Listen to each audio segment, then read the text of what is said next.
Hi, everybody, and welcome to Dine with the Divine. I am your host, Ashley, and together we'll be exploring the magical, the mystical, the ancient, and everything in between. On today's episode, we're going to talk about some Appalachian superstitions and a really creepy story. I hope you're having a great day. So, today we have a great guest. We have Victoria Raschke. So, Victoria has written 4 novels in the Voice of the Dead series, a companion recipe and spellbook, Renegade Tea. The first novel in the Verity Green Art and Magic series will be released in November 2023. She and her partner founded 1000 Vault Press in 2020 to publish the books they like to see in the world, and together they record and produce the weekly Witchlit podcast, which Victoria hosts. She received a master's degree in English and creative writing from the University of Tennessee, and then an associate's degree in culinary arts because it seemed like a good idea at the time. I love that. How are you doing today, Victoria?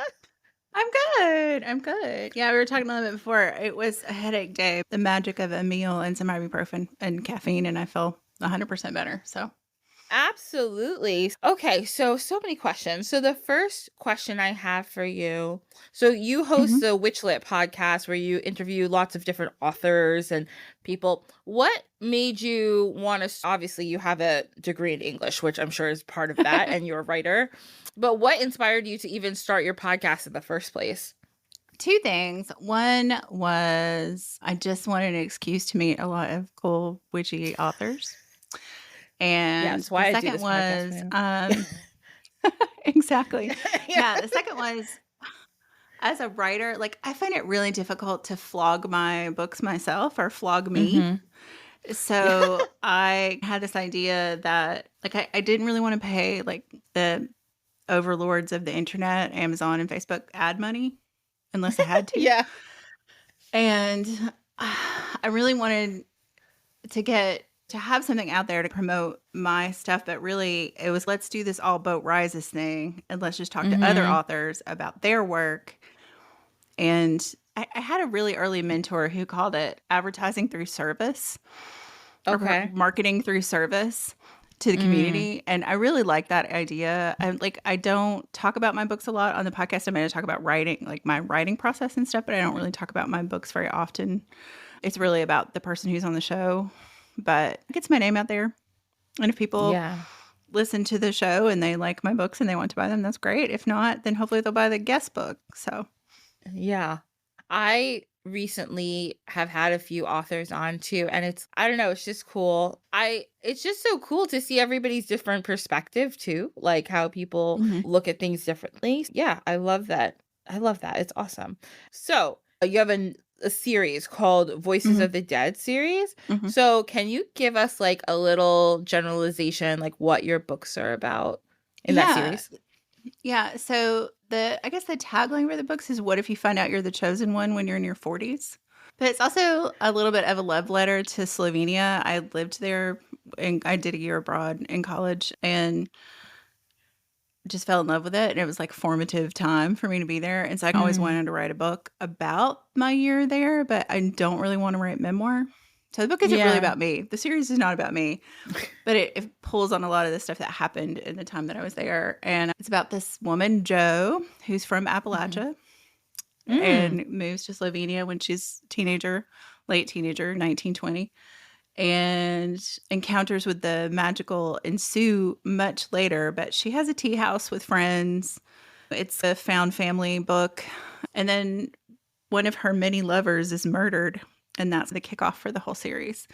And Slovenia is the crossroads of the Roman Empire. So there's a lot of layers of different kinds of worship from like early Slavic deities to Greek and Roman deities. Then so all of that all that mythology and all that culture and all that stuff that's just been there hundreds and thousands of years of history kind of bubbles up to the surface in magical ways. So yeah. Love it. Okay. That seems really cool.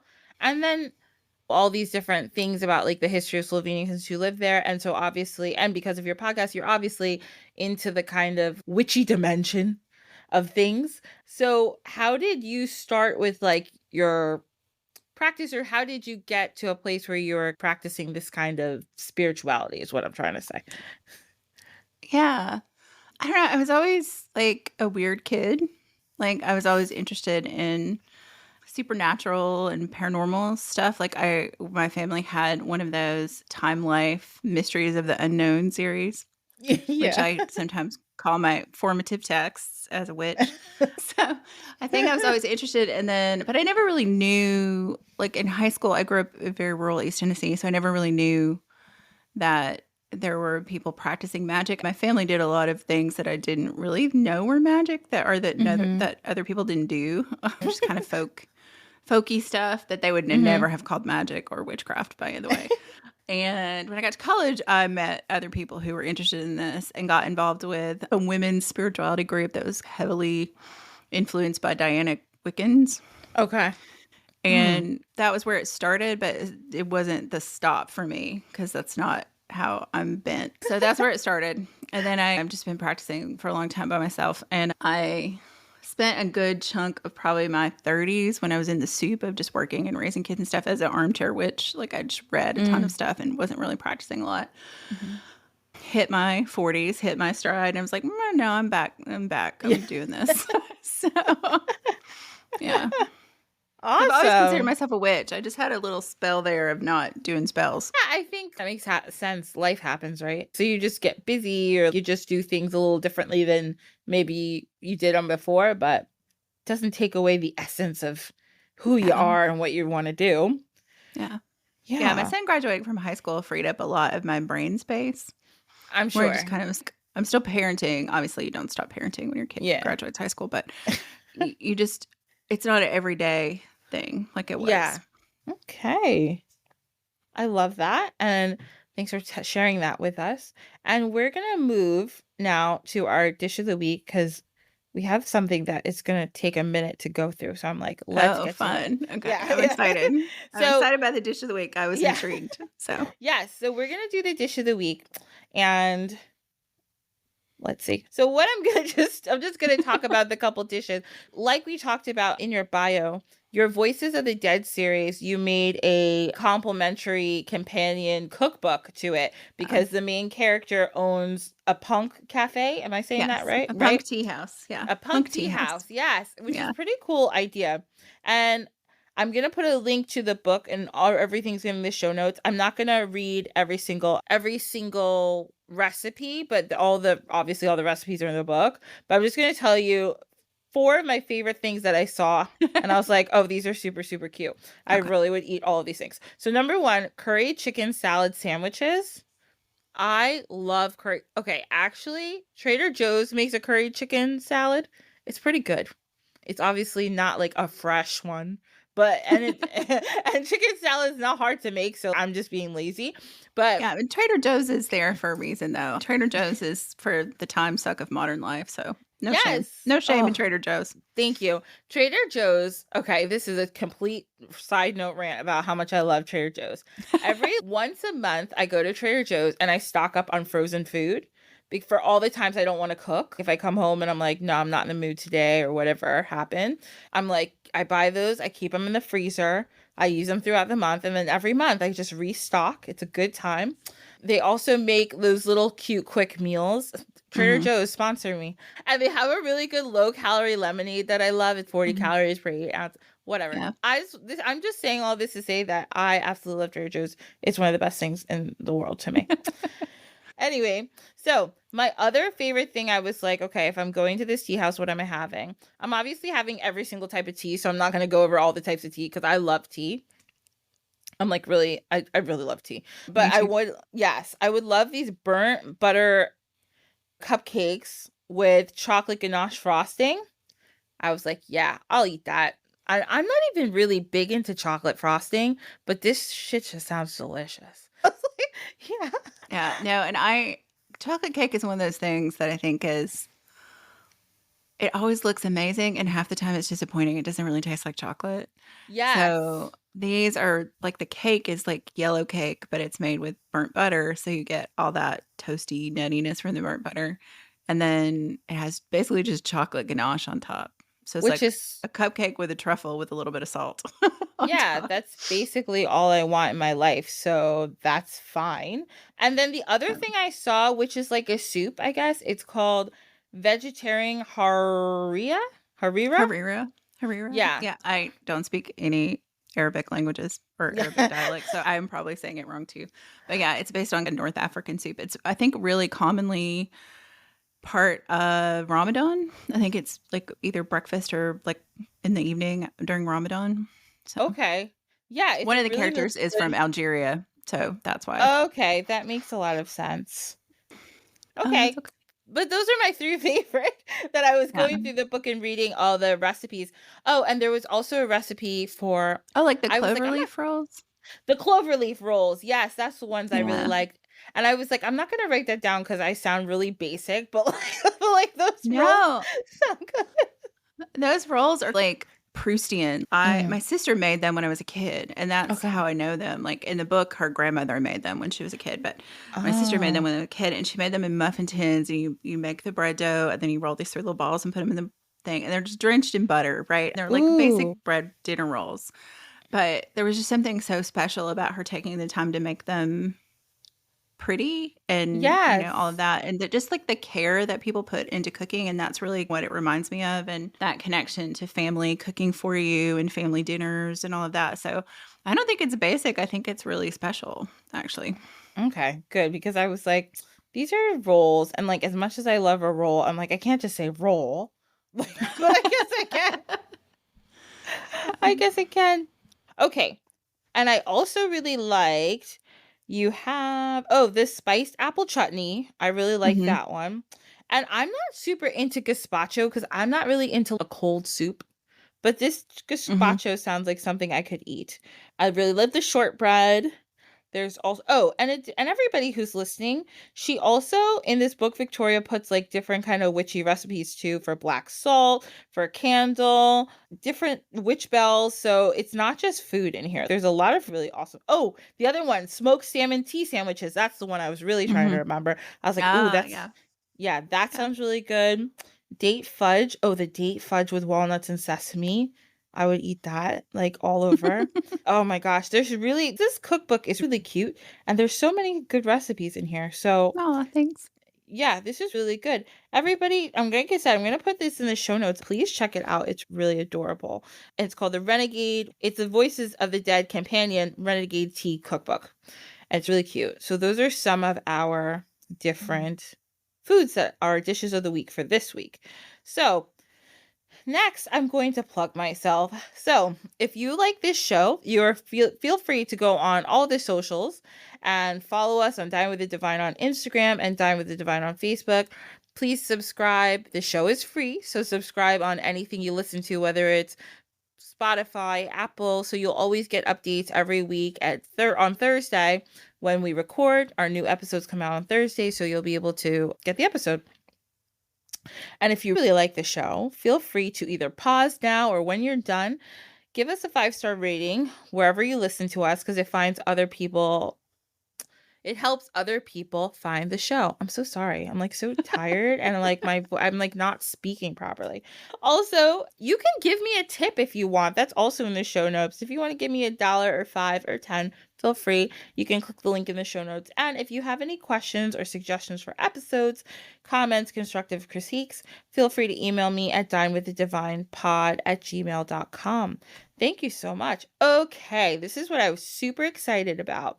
So we have our little tea time section where we're going to do something a little educational, a little tidbit or whatnot. Hmm. So you are from Eastern Tennessee, right? You mentioned that Yes. earlier. Hmm. So I found this fun list of Appalachian superstitions. Oh, great. Yeah. So you can tell me, okay, so first of all, when I was like doing this episode in the notes, I was like, but what are we going to talk about? And you mentioned that you grew up in Appalachia. So I Hmm. was like, I want to have this, I want to have a section of the show called What the Fuck is Going On in Appalachia? Because A like lot. a A lot, lot. because I always see TikToks of people like, don't go in the woods. If you hear your name, you don't hear it. Blah, blah, blah. I'm like, what is happening? There's all these strange creatures. And Hmm. I'm like, oh no, I'm so nervous about like Southern Appalachia. Was everybody okay? Because there's this Wampus cat that I was reading and I got Oh, the scared. Wampus cat. Yeah. Yeah. I read about it and I got nervous, so I just stopped reading about it because I was scared. Yeah. My And then sister used to scare my little brother and I with the Wampus cat when we were kids. the Wampus cat sounds horrifying. I'm so frightened. I had to get off like Appalachian TikTok because everybody's scaring the shit out of me. I was just like, I'm so nervous. But and then they go like a lot of people have gone on like explanations like, oh, if you put together like Pangea and like a map of it, you can still see like back then, even then, the Appalachian Mountains were a thing. So they're like one of the oldest mountain ranges in the world. So it makes sense that there's some weird shit going on there, but it's also horrifying. So yeah. Yeah.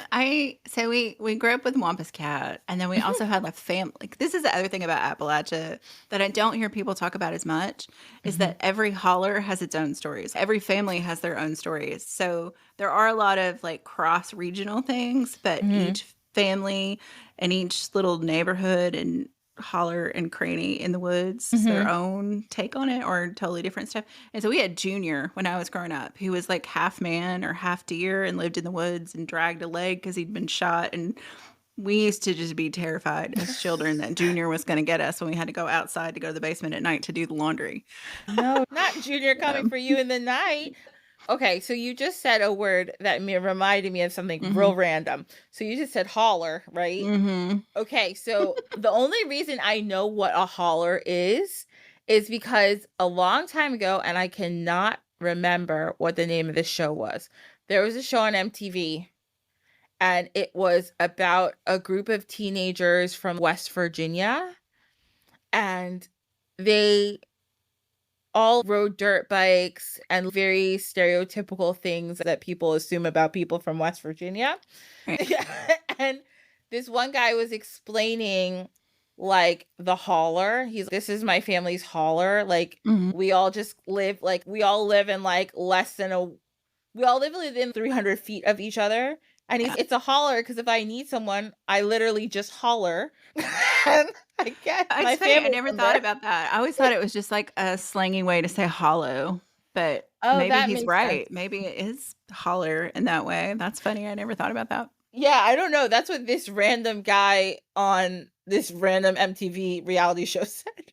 Probably in the year 2004. But like, yeah, it's true. A lot of families are like that. My family moved a lot. My mom moved a lot when she was a kid. She's from East Tennessee, but her dad just went up and they lived in Panama City. They lived in Michigan, back and forth. One of those kind of, they weren't in the military or anything. They just really was following jobs because it was the Depression, right? And then my dad's family is all from up north. So we really didn't live close to a lot of family initially, but we were like within driving distance always of like a lot of my mom's side of the family. Oh, okay. All right. Very neat. These are some of the Appalachian superstitions that I found, and there's quite a bit of them, and I find some of them are very interesting. Okay. The first one here is never close a knife you didn't open, or you'll have bad luck for 7 years. I never heard it in 7 years, just that you would cut yourself with it. Oh, okay. That was more immediate bad luck, was my understanding of it. It was more immediate, not for 7 years, but that was more immediate. Never close, like a pocket knife or something. Never close a knife you didn't open. Yeah. Okay, so you'll have bad luck within the next few minutes if you do it. Not maybe, who knows? Probably it's from place to place. It's a different story. Obviously, I think it's also like a thing about possession. It's not your knife. Yeah, that makes sense. And I feel like in Appalachia, everyone needs a knife because it's rough out there, and we're scared of the Wampus cat. Yeah, exactly. The Wampus cat's coming for you, so you need your knife. Don't take anyone's knife. Yeah. So anyway, oh, by the way, again, I didn't write this down, but we're talking about the Wampus cat. The Wampus cat is apparently some creature that is supposed to live like a Bigfoot kind of situation. Yeah, and I think a lot of it is from Cherokee folklore. There's some like shapeshifter stuff around it. So I think it's been adopted by like white Appalachian people, but I think it really is a lot older than that. Okay. Yes. Okay. So that is the Wampus cat, everybody, that we keep going on about it. Fear the Wampus cat. So then also, okay, the number 2 here is keep a penny in your washer. Okay. That one I have never heard. Yeah, I never. Okay, that's fine. Maybe it'll bring you money. I don't know. Maybe. Always go in the same door you came in.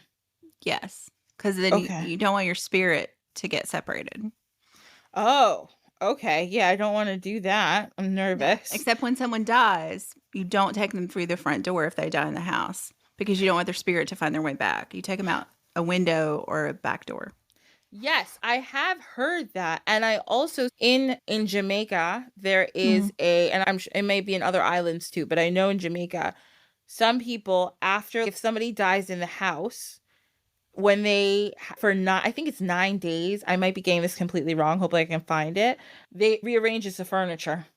Oh, interesting. Yeah, because they don't want the spirit to come back and think it's in the same place and stay. They want the spirit to be Oh, confused and yeah. leave so that that person's spirit doesn't stay and goes It's to so funny wherever it to needs me to. how so many places come up on the same idea. They do it differently. I love that. I love that about Yes. like folk practice in general. So, yeah. Me too. That's what I love about it too, because it's, I always say, even, and I'm going off topic, I'll get back, but even like creation stories, a lot of the time, if you look at a lot of places around the world, the creation stories are very similar. There's so many cultures in the world that have a flood story. It's very interesting. So you think, okay, are these stories things people made up? Possibly. But I also think there has to be part of the story that was maybe Hmm. a little bit true. Because if Yeah. everybody in the world is, at one point there was a giant flood and it was water everywhere. I'm like, at some point there probably was water everywhere. Maybe it was a million years ago, but there's probably a Hmm. lot of water. Like if Yeah. everybody's saying it was there. Yeah. Yeah. And I was going to say, just on off topic, do we really think we're going to have two podcasters and not get off topic? I mean, Exactly. that's like par for the course, right? Exactly. Exactly. Okay, this one I've heard, eat black eyed peas or collard greens with, Hmm. oh, I haven't heard this part, with hog jaw. Hog jaw, yeah. Mhm. What's hog On jaw? It's like the jaw bacon on pig, like the Oh, that made, duh. Oh my God. yeah. I'm It's like, fine. what's It's fine. that? I'm like, Yeah. oh my God. No, it's like Yeah, it's you okay. eat it on New Year's Day because the black eyed peas and the collards like are coins and folding money, like represent coins and folding money. And Oh, the hog jowl is like a rich dish. So it's basically to bring prosperity and luck in the new year. And okay. again, that's one of those things that like all cultures have these New Year's Yes. traditions around happiness, health, prosperity in the new year. And that's just this other one. We didn't really do that a lot growing up. I took on the mantle of eating black eyed peas personally when I moved out all the time. We do it sometimes, but my mom just wasn't a stickler for stuff. Hmm. But including, and I think I tell this, I'm actually writing a book right now, and I think I tell this story in the book. So this will be a tiny preview. Is when I was married to my first husband, we were in Canada, and his friends invited us for New Year's Day, and they knew about this southern thing about eating black eyed peas. Mm. And so they searched in British Columbia grocery stores trying to find a can of black eyed peas and couldn't. So they got this can of mixed beans that I think had 10 black eyed peas in it. And we shared them. That was our New Year's Day black eyed peas. Well, So, that was very thoughtful of the yes, I thought so friends. too. Yeah. They did like eggs Benedict and barbecued oysters for New Year's Day, which sounds pretty good too. Yeah, So, that also sounds delicious. Okay, those are some nice friends. Okay, I've heard this one. Don't wash clothes on New Year's Day, or you'll, this part I don't know, or you'll wash a family member out. I've heard luck, like your luck for the year or your wealth for the Yes. year. Don't take anything out of the house and don't wash on New Year's Day. Hmm. Also, don't do stuff on New Year's Day you don't want to do all year. Yeah, I've heard that too. So, yeah. Yeah. Don't do any canning or gardening on your period. Okay. Okay. So I have heard this in my own family. Like Mm. occasionally people would say you shouldn't do that because something it goes back to that women or people who menstruate are unclean when they're Yes. bleeding, which is bullshit. Sorry. Yes. I don't know if I can curse on your show. You absolutely can say whatever um you want. Fuck. Yeah. but yeah, it's I think it goes back to that. So there's some of that about it and that the if you canned when you're on your period, then either it wouldn't set or everything would spoil. You know, that Mm. kind of which is just misogynistic garbage. So Yeah. I don't truck with that one. Yeah, I don't, yeah, that one's a little silly, but that's okay. So then we have, yeah, and there's a lot of places around the world that do that with the period thing.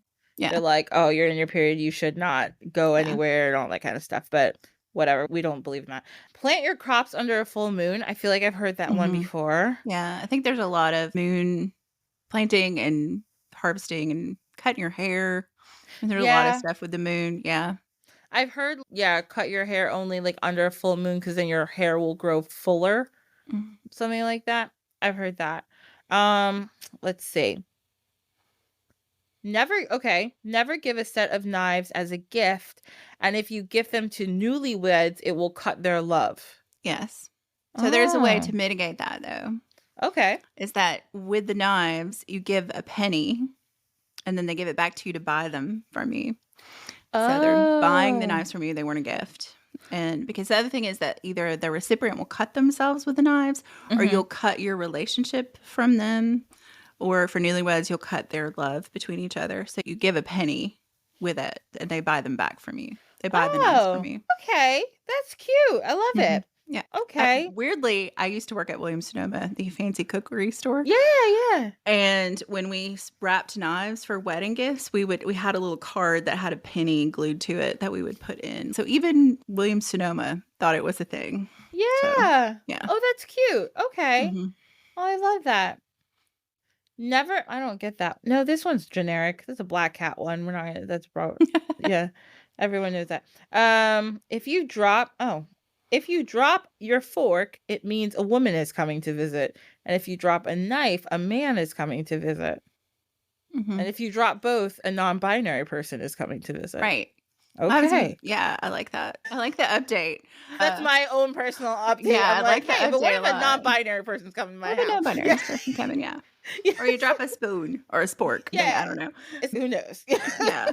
Yeah, I've heard that one, not in my own family so much, but I have heard that one before. Okay. Okay, run a chicken over your baby to keep it from getting chicken pox. That one I have never heard. Yeah, okay. If it works, that's great, but I doubt it. Probably doesn't work, but would it be hilarious to watch a chicken run over a baby as long as the baby doesn't get hurt and the chicken isn't hurt? Yes, I would laugh. Yes, that would be amazing. Yeah, like Yeah. I had chickenpox in the time before the chickenpox vaccine, Same. and we got him on Halloween, and then I gave him to my Ooh. brother. It was awful. Yeah, I would say if you can prevent them, do, because they're not any fun. No, I had chicken pox too. I never got vaccinated. I didn't have vaccines when I was that young, but I remember getting chicken pox and like staying home, and my dad was with me, and he just like every couple hours lathered that pink calamine lotion on me, and I Yes. laid like in a vest and shorts on my couch all day watching Sesame Street. I think I was 4. And my friends would be like, "Can you come out?" I'm like, "No, guys, I'm sick. Yeah. I can't come out. Oh, Sorry." chickenpox are the worst. Plus Ugh. itching. They're just like itching. It's It's just so itchy. yeah. And It's one of the few times I remember being sick when I was I was sick yes. all the time as a kid. I was just sick all the time. But Mhm. chickenpox I remember vividly. Yeah, and they just suck. I'm like, you can't do Mhm. anything to make it stop until it stops. It's annoying. Don't let a pregnant woman see a dead person, or the baby will have a birthmark. I haven't heard it exactly like that. It's just that if a trauma happens to a pregnant person, that can be where the birthmark is on the baby. Like I have heard Yes. that, but not a dead body specifically. But if something happens to you while you're pregnant, then that can be a birthmark on the baby. Yes, and I've also just like, I don't know why, but like in my family, I know it's don't let a pregnant woman at a funeral or around any death or dying or anything like that. Like Mhm. no pregnant woman should be around anybody who, like in general, probably it came from like, you're pregnant, you should be around sick people. Yeah, that Right. makes sense. But also it's do not let a pregnant woman near a dead body because like we fear for the baby's life. I don't know. It's like a Yeah, thing. I don't really know. And I wonder if there's like some sense of that, like you said, like contagion, or Yeah. if there's some like other reason. Like I don't know. I thought that was funny because it's both ends of the cycle, right? Yeah. I don't know. There's a lot of liminality there, so maybe it's just thought to not be a good idea. I don't know. Yeah. Who knows? I don't know. Okay, this one, and I don't know if you know what this is. I don't know. Wear a buckeye in your bra to ward off rheumatism. Do you know what a buckeye is? Yeah, it's like it kind of is like a chestnut, but they can't eat them. Okay. It's a type of tree. And Oh. buckeyes, you probably, I don't know, they're more common, I think, on the western side of the Appalachians. I'm not sure. Oh. I would not swear to that. I don't know the range of the American buckeye, but I think there's a lot of stuff around buckeyes. It's Mm. not as they're not as common where I grew up, but I think there's a lot of stuff around them. Oh, okay. Hang a horseshoe upside down to keep good luck from running out. Hmm. Okay. I've always seen I never knew what horseshoes were. I always heard horseshoes are like good luck symbols. Hmm. And I have seen people who put horseshoes like in their house, like Hmm. as like a Like over the decor. door. Yeah, Yeah. over the door, but I never knew why. I just thought they must really Mhm. like horses. Like, and this person's really into horses. I Yeah. don't And know. I think there's like a lot of back and forth about which way you're supposed to hang the horseshoe. Yeah. But I've always heard that you should hang it like so it's a U shape. So it's Yes. holding the luck rather than a hill. I guess I don't know how to describe what I want to say. Yeah. Upside down U.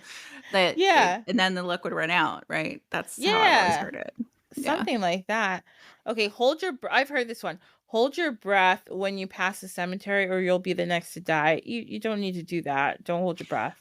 Yeah, I don't think we always held our breath when we were kids, but I don't think it was that we were the next to die. It was more like, and I remember somebody in my family telling me to do this, but I don't remember who. But it was more like so that you didn't breathe in the spirits. Yeah, yeah. So it's more like a worry about being possessed than dying. Yeah, Weirdly. that's the way I had So heard it, honestly. Not like you're yeah. gonna die, but it was just like Mhm. the spirits are everywhere, so just don't let them enter your body kind of Yeah. situation. How do you go to a funeral? A graveside funeral? That's difficult. Yeah. Can't hold your breath the whole time. Is it only when you're in a car that you I need to know, be concerned? because then you'll pass out, and now you're taking attention away from the main character. Yeah. Yeah. Yeah. It's not cool. Not Not cool. cool.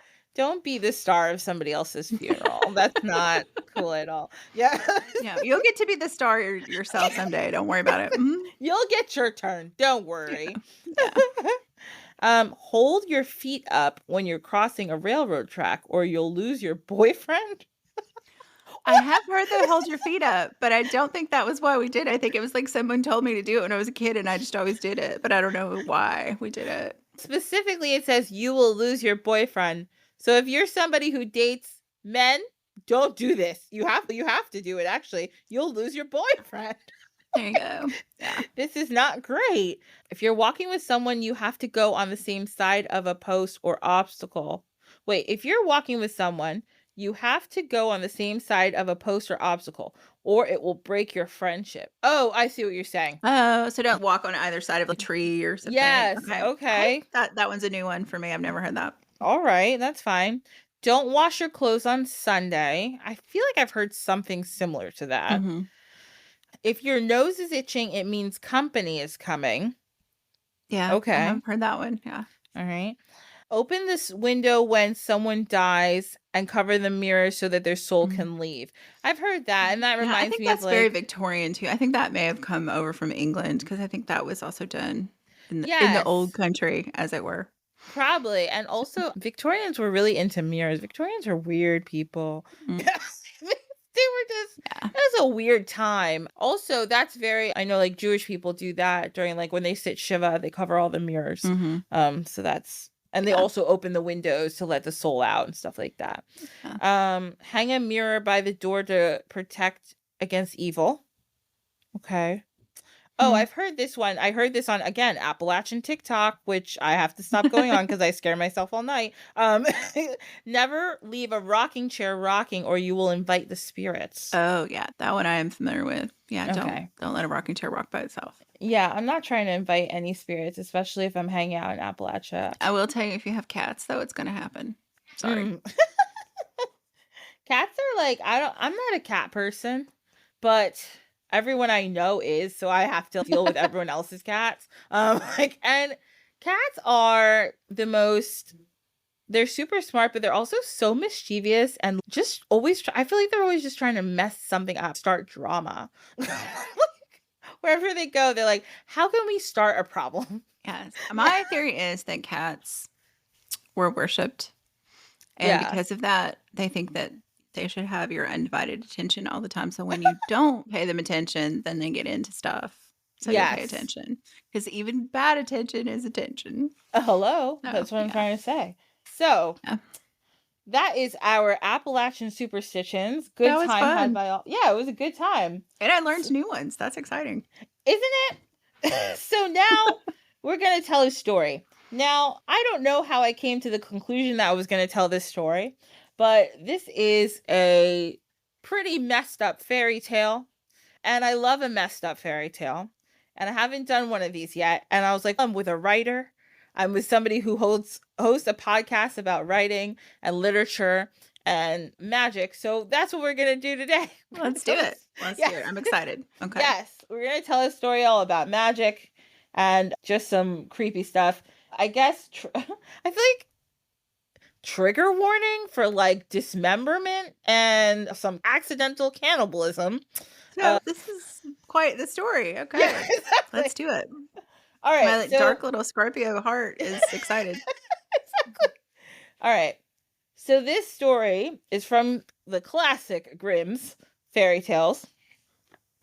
Grimm's and his brother, they were walking around the Black Forest and asking people about their tales. So this is what happened. So this story is called the Juniper Tree. If you've never heard it, it's quite a doozy. So here we go.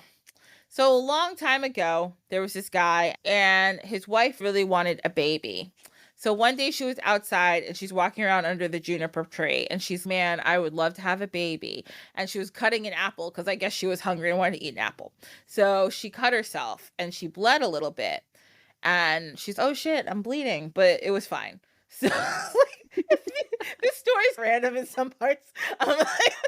But it was fine. Well, we're at blood sacrifice already, so it's going to get good. I never even thought of that. So she bled a little bit. Everything was fine. And then she, like, all of a sudden, she got really excited. And she's, I feel like I am going to have a baby. I feel like I'm manifesting this for myself. So we're like, yes, queen, keep manifesting. So then 9 months goes by. And seeing the juniper tree get green, and she's seeing the seasons go by. She's also seeing herself get a little bigger, and she's, oh crap, I'm pregnant. I'm so excited. But meanwhile, though, while she was pregnant, she was also getting sick. So she was sick. And then when she had her baby, she told her husband, she's, husband, I think I'm actually going to die, and I'm really nervous. And he's, that's okay. I'm going to be super sad. That's okay. Like, that's whatever. Okay. He definitely didn't say that's okay. That's just me being like, that's okay. Okay. He definitely was super upset about it. And then she died. And it was so sad. So she died. Her husband was really sad. He mourned. He was taking care of his baby, but he loved his baby. And he's like, it's going to be fine. I'm going to make it through this. He did a lot of healing and a lot of inner grief work. And then he came out the other side and he was like, okay, I think I'm ready to get back in that dating pool. So he starts dating and he meets a lady and he really likes her and he decides to marry her. So he marries his second wife, and they have a baby too. And this baby girl's name is Marjorie. So now we're in Wicked Stepmother territory. Here we go. Well. We've got blood sacrifice, Wicked Stepmother. This is like on course for Grimm. Classic. Okay. Classic Wicked Stepmother. Yeah. So so the Wicked, exactly. Now you're gonna see why she's wicked. The stepmom loved her baby so much, but did not like the little boy who was the first wife's baby. She's, man, if I could just get rid of this little boy, like my life would be sweet. I would have all the money for me and my daughter, and this little boy would be out of our hair. So she's thinking all these evil thoughts, but whatever. So one day the dad went to work and the little boy went to like school or something, and she's home with her daughter. And her daughter's, hey mom, can I have an apple? And she's, yeah, sure. But then the mom gets this terrible idea, okay? So she's, yeah, you can have an apple, but you can't have one until your brother comes home. And the little girl's, okay, fine, whatever. Day goes on. Little brother comes home from school. And his mom is, do you want an apple? And he's, yeah, that'd be great. So she opens this chest full of apples. And she's, oh, you can get one right in there. I have a whole bunch of apples in this chest. And he's, oh, sweet. So he reaches in to get the apple. And she slams the chest down on his head. and his head tumbles off. It says in the story, it tumbles off like one of the apples, okay? Now, little boy is dead and has no head, and this sucks. Now the mom is, oh shit, I didn't think past killing this kid. Of course not. Yeah. She's evil and she doesn't plan. No, she's not a planner. She realized in this moment she did not think this out very well, because she's, oh shit, my kid is in the house, my husband's about to come home from work, and his son's dead. So how am I going to explain this? So what she does is she takes a scarf, she puts on the boy's head by herself, and then puts an apple in his hand and lays him against the trunk. I don't know why she did this part, but she goes and tells her daughter, oh, go ask your brother for an apple. I don't know what she was doing, but she did. And the little girl's Robbing like, her other child. Grief. oh, actually, you'll see why. Actually, I forgot. This is why. Go ask your brother for an apple. See, this shows how awful she is, even more. And so she does. The little girl's, hey, bro, can I have an apple? And he doesn't say anything. And she's like, bro. You know how little sisters could be. Bro. She's probably just yelling at him. He doesn't answer. And all of a sudden, she pushes him because she's a little kid. She's, hey, you're not listening to me. His head tumbles off. She screams, oh my God. And then in I've comes the broken mom. my brother. Yes, exactly. Then in comes the mom and she's like, what did you do? She's, I don't know what I did. Oh my God. And she's, Marjorie, you killed your brother. And Marjorie is losing it. She's so upset. Like, she cannot believe what she's done. She feels terrible. The mom's, don't worry, I'm going to fix it. We're going to take his whole body and I'm going to handle this.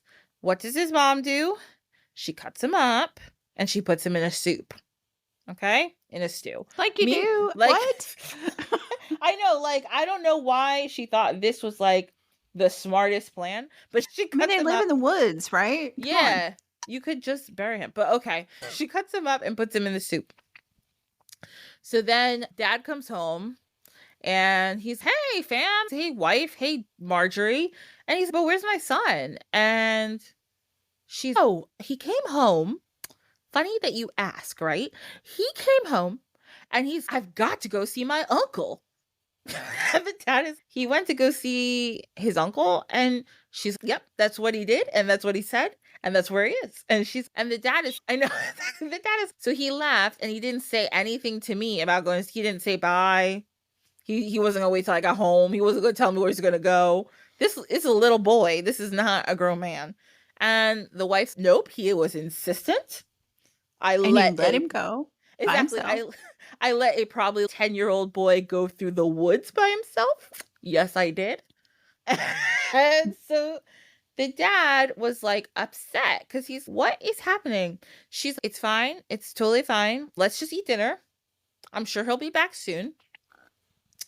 She serves, everybody's eating the soup. The dad eats it. He's like, damn, the soup is good. I'm really enjoying this soup. Yes, he was scarfing it down. And the little girl is like sitting there, not looking okay. And the dad's like, Marjorie, what's good? What's wrong? And she just is hysterical. Like, Marjorie is hysterical because she knows what's going on and she feels terrible. The only smart person in the house, clearly, is Marjorie. Marjorie's the only good, the dad doesn't know, but Marjorie's the way better person than her mother. She's, and Marjorie's just, I can't even explain to you what's going on, but I just have to tell you I'm sad. And the dad's, okay, Marjorie. And she's, I miss my brother. And he's, okay, I miss him too. Everything's going to be fine.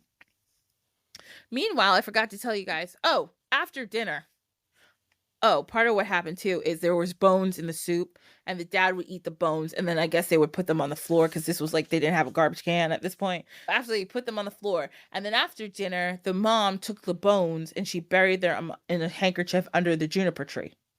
Okay. So now our friend, idea. Yeah, which is stupid because okay, the other thing too is the mom who died, his mom, she's also buried under the juniper tree. So they're both buried under the juniper tree now. And this is probably not a good idea for stepmom, but this is what happened.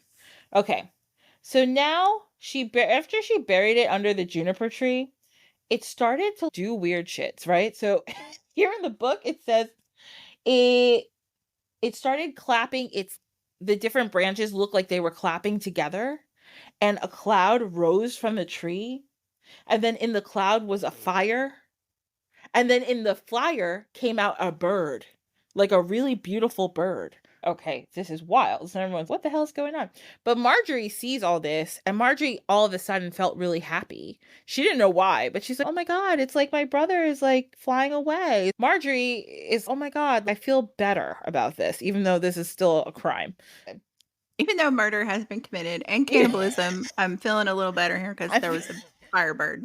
There was a bird that came out of a fire, that came out of a cloud, that came out of a tree. So she's like, Gotcha. I feel happy. So then the bird, right? Now we're focusing on the bird. The family's at home. The bird's flying. The bird flies to a goldsmith's house and begins to sing a song. And this is the song that the bird sings. The bird says, I don't know the tune, but I'm just going to read the words. The bird said, it was my mother who murdered me. It was my father who ate me. It was my sister Marjorie, who all my bones in pieces found. Them in a handkerchief she bound, and laid them under the juniper tree. Kiwit, I cry, what a beautiful bird I am. All right. This is the part that I thought was almost funny, because in this story, in multiple times, you're going to see this bird is singing this song, and all anybody can say is, that bird is beautiful. Look at that beautiful bird singing. I'm like, is nobody listening to the words that this bird is singing? Or that a bird is singing words and not just, yeah. Everyone's just, oh, that beautiful bird. And I'm like, yeah, but you guys, he's singing, it's a beautiful bird that's singing about murder, and you can understand it. Is nobody intrigued by that part? Like, it's early German murder ballads. Yeah. Exactly. Oh my God. So it's hilarious. So then the goldsmith hears this song, and the goldsmith, oh, hold on, bird, stay here. I have to go get my wife. So he goes and gets his wife, and he's, wife, listen to the bird. And the bird is, I don't sing twice for nothing. And the goldsmith says, pardon? And he's, I don't sing twice. You have to give me something. And the goldsmith is, oh, okay, here's a gold chain. And he's, right. So the bird takes the gold chain and sings again for the wife of the goldsmith, and then flies away. Okay, one thing down. He's gotten a gold chain. Next, he goes to his shoemaker, and he perches on the shoemaker's roof, and he starts singing. He sings the same song. It was my mother who murdered me. It was my father who ate me. It was my sister Marjorie, who all my bones and pieces found. Them in a handkerchief she bound, and laid them under the juniper tree. To it, I cry, oh, what a beautiful bird I am. So the shoemaker did the same thing as the goldsmith. He heard and was like, oh my God, what a beautiful song that this bird is singing. I'm completely ignoring that this bird is saying that his mom murdered him. It's not a problem. So the shoemaker's, hold on, I have to go get my wife. So he goes and gets his wife, and he's, wife, listen to the bird. And the bird is, once again, I sing this song one time every time. I need something, some payment. And the shoemaker's, I don't really have a lot, but I can give you a piece of shoes. Like, not piece of shoes. What am I talking about? I can give you a pair of shoes. Jesus Christ. It's a bird, so a piece of a shoe is probably more understandable than a pair of shoes. Yeah, but apparently this bird is also super strong. So it just carries the shoes and a gold chain and everything. Now the bird sang again for the wife and flew away again. Okay. Now he went to a miller's place where there's a millstone. Mm-hmm. I don't exactly know what a millstone looks like, but I guess there's a bunch of it's a big heavy stone. Just know that. They're usually like big round stones with a hole in the middle, like that grind against each other to grind the wheat. Oh, okay. So that makes sense for the rest of this. He goes to this mill, and there's a bunch of dudes working in the mill. And what does he do? The same thing. He starts singing different lyrics of the song. And with every line that he sings of the song, more workers are stopping to listen and be like, what's going on here? What happened? So they're like, oh, what a beautiful song. And then one of the birds was like, oh, hold on. No, not one of the birds. One of the workers was like, can you please sing that song again? We all want to listen to you sing. And the bird was like, once again, you're going to have to give me something. I don't just sing around for free. And they were like, okay. And they're looking around, and the bird's, I actually want that millstone. And they're like, you're a bird. And he's, I don't What are you care. going to do with the millstone? What are you going to do with the millstone? And he's, don't worry about it. I will like that millstone, please. And they were like, okay. So they're like, how do you want to carry this? And the bird was like, I'm going to put it around my neck and then carry it that way. And they're like, okay. So they tie a string around the millstone, tie a string around his neck, and over they go. And he sings the song again. And then when he was done, he spread his wings and he starts to fly away. Now, where does he go? With a millstone around his neck. With the millstone, a pair of shoes, and a gold chain. This guy's a pimp or something. This is a pimp bird with new shoes, a gold chain, and a random stone in his pocket. Okay. The bird goes back to its house. To the house of the scene of the crime, actually. The bird goes back to the scene of the crime. And is sitting outside the house of the dad and the mom and Marjorie. And starts singing its song about, let me remind you. It was like, it was my mother who murdered me. It was my father who ate me. It was my sister Marjorie who all my bones in pieces found. Them in a handkerchief she bound and laid them under the juniper tree. Kiwit, kiwit, kiwit, I cry. Oh, what a beautiful bird I am. Okay, once again, nobody's paying attention to the lyrics. Papa over here is, damn, I love that bird. I feel so good right now. I feel so happy. I feel so good about this bird. And Marjorie too. Marjorie's, I love that bird. Actually, who was paying attention to the lyrics? Stepmama. Stepmom was like, oh shit. I'm in trouble now. I'm in trouble. This bird knows what I did. So and now this time the bird didn't ask for money. It just kept singing. And stepmom was like, please get that bird to shut the hell up. And the dad is like, why? This bird is amazing and beautiful. And I feel like I know this bird. And she's, what? I just feel like I know this bird.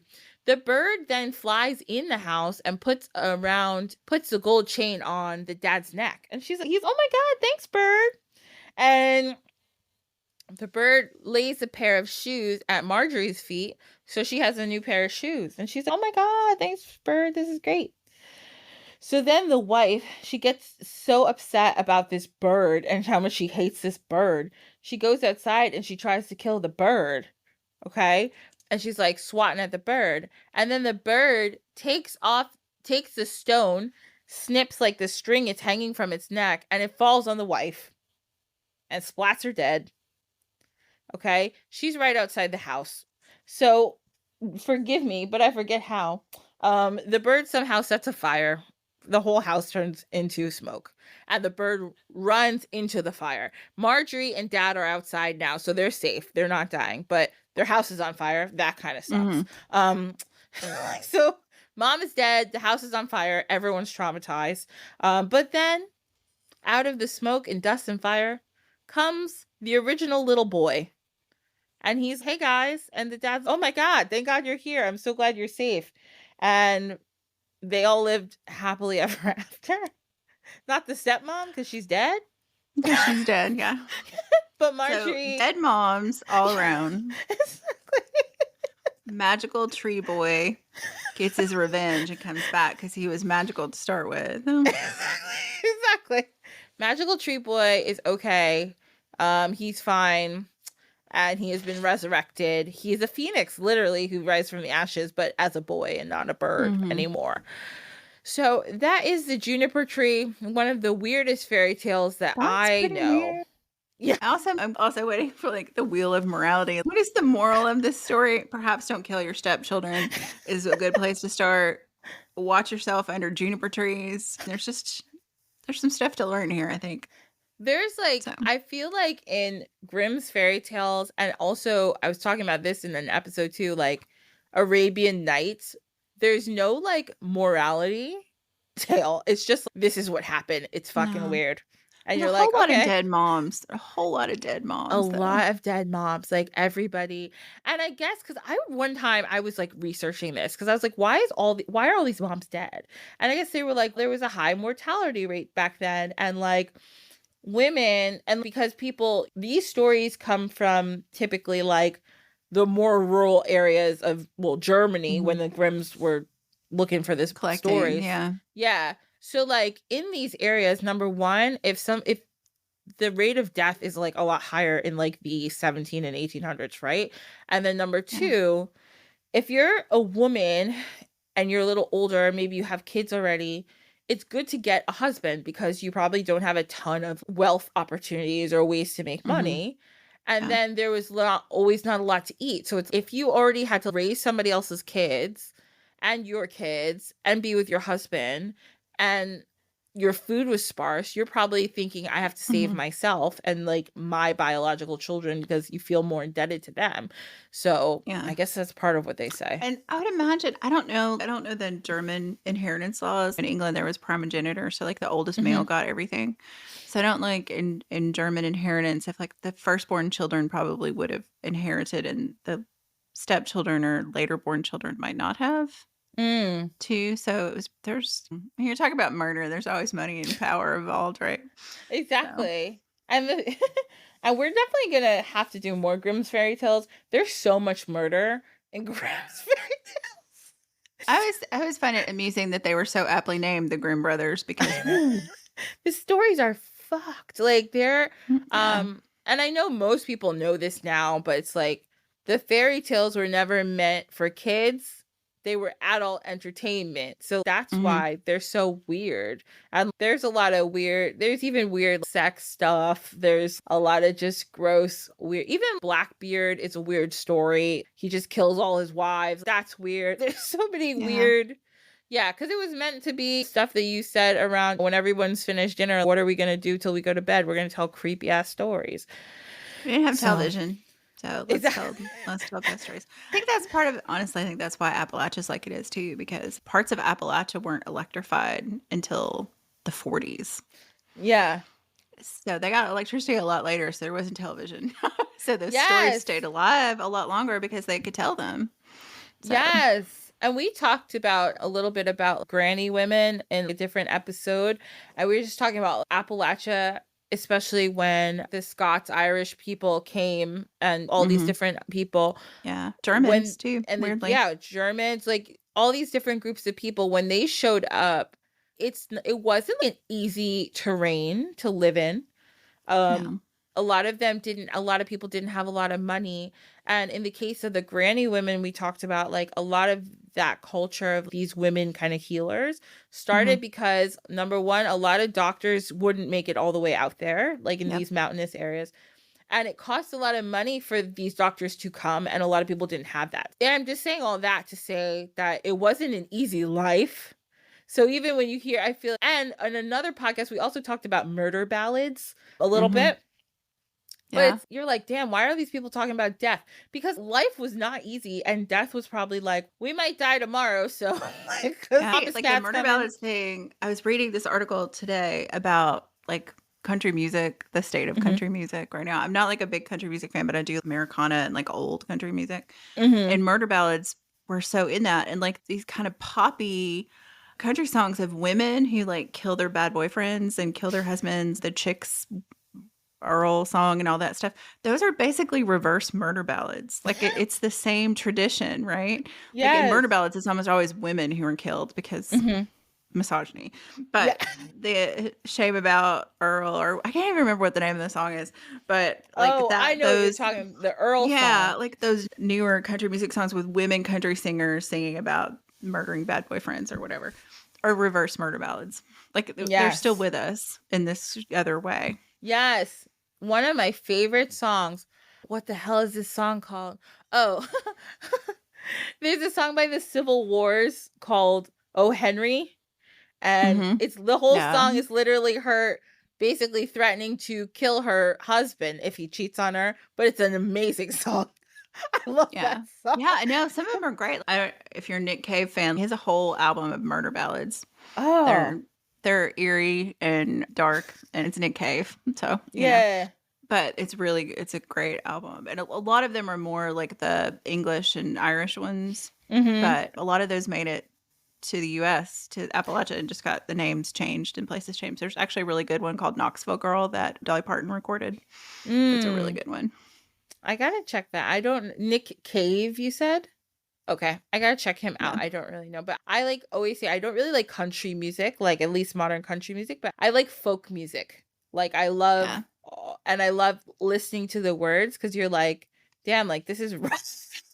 People are Yeah. like Well, I telling think, a story. yeah, I think so much of that like early country music, what was basically a blend of, especially the Appalachia in the South, was a blend of African music that Mm-hmm. from the people who'd been enslaved, Mexican guitar, because that had Mm, kind of come up from South America, and then the ballad tradition from Ireland and England and Western Europe all meshed.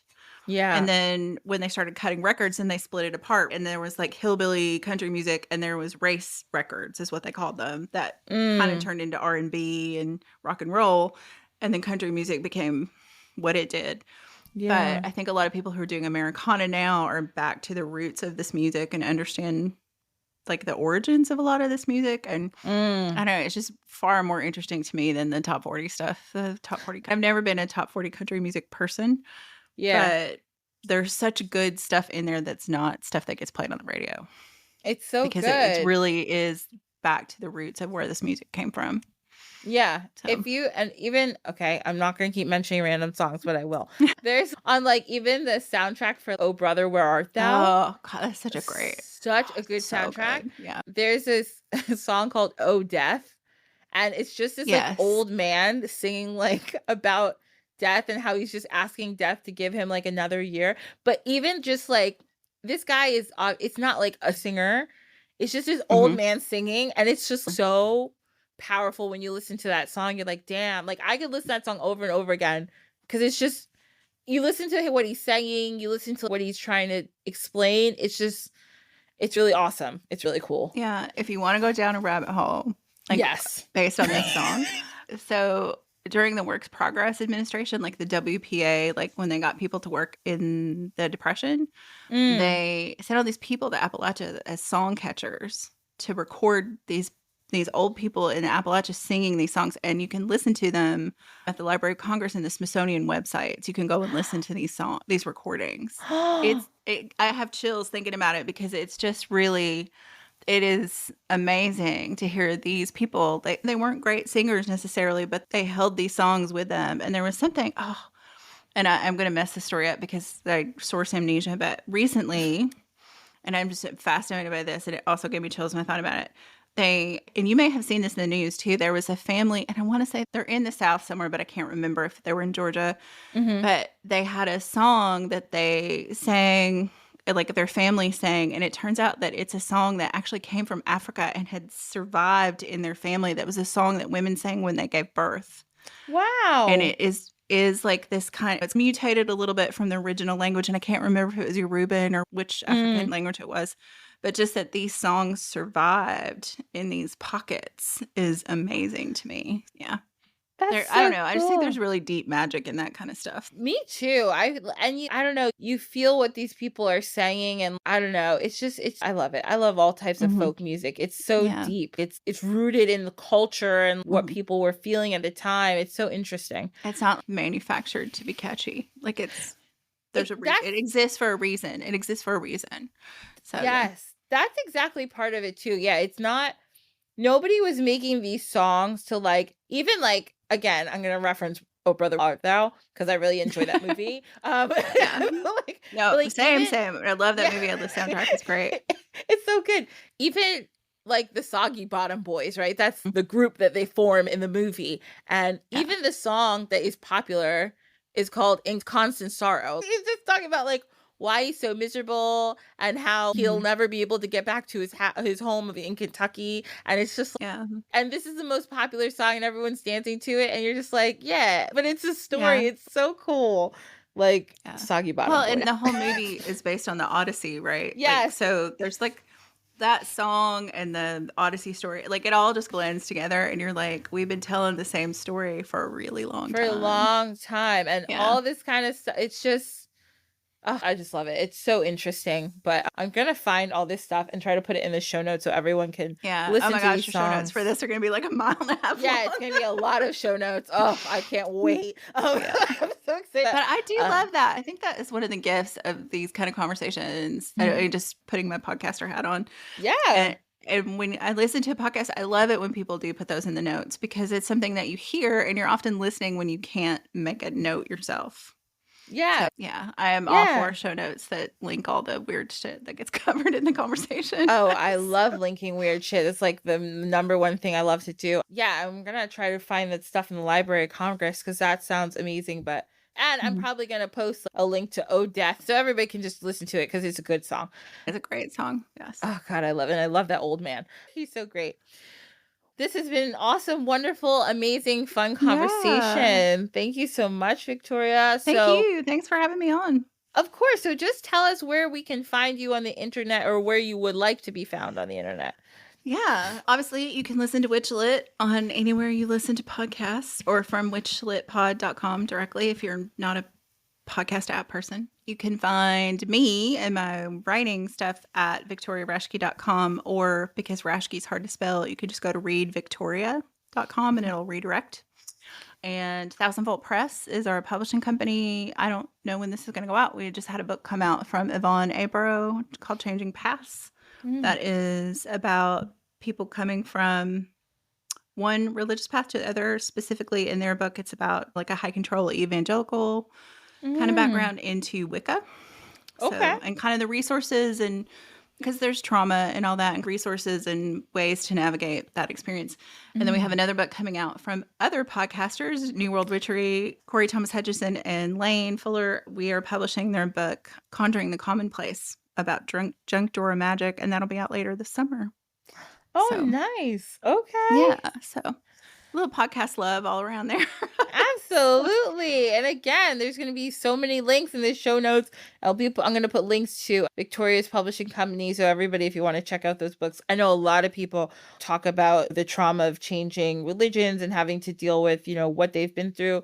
So I think a lot of people will probably be really interested in that book. Yeah. And Yvonne is they're just a great writer. And the book really has journal prompts and resources, and just it's a wealth of things for people who are going through that or have been through it and maybe still recovering from whatever the previous religion was.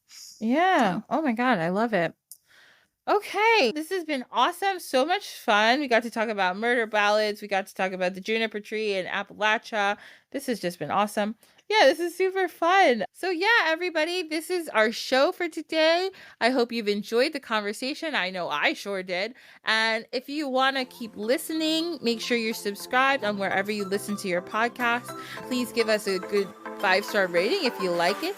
And if you want to follow us on the socials, again, I'm at Dine with the Divine on Instagram. I'm Dine with the Divine on Facebook.